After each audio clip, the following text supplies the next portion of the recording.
Les eaux minérales naturelles. L'eau que l'on trouve sur Terre est rarement un composé chimique pur. Pourquoi ? L'eau est le solvant le plus fréquent. Elle dissout de nombreuses substances. Ainsi, l'eau dans la nature est généralement une solution d'eau et de sels minéraux.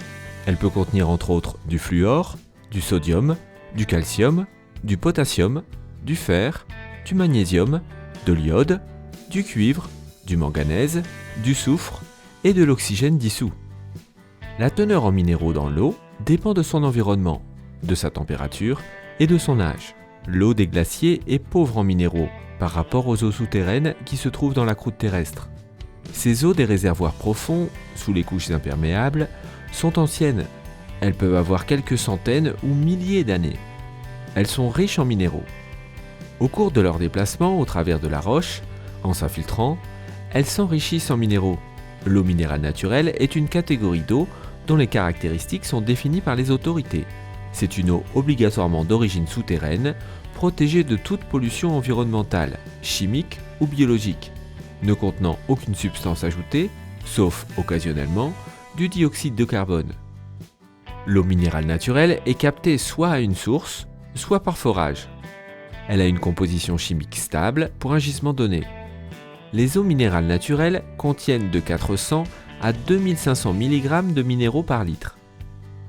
Une eau de source vient également d'une nappe souterraine profonde, non polluée et donc propre à la consommation.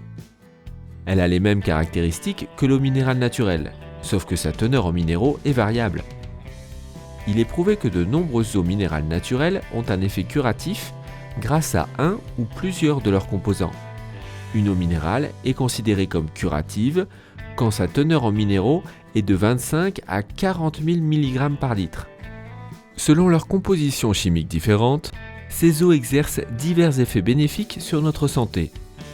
Les eaux bicarbonatées, contenant du carbonate de sodium, de potassium ou d'hydrogène, sont bonnes pour traiter les affections du foie, de la vésicule biliaire et des intestins. Les eaux riches en carbonate de calcium, de magnésium et carbonate d'hydrogène sont bonnes pour l'ostéoporose.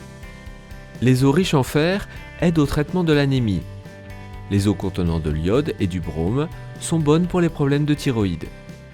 La consommation d'eau minérale est bonne pour la santé, mais l'alternance des marques que l'on consomme est importante.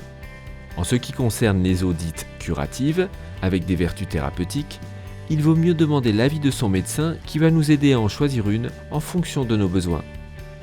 Les eaux thermales ont une température comprise entre 30 et 45 degrés Celsius. Leur effet curatif dépend de leur composition et de leur température.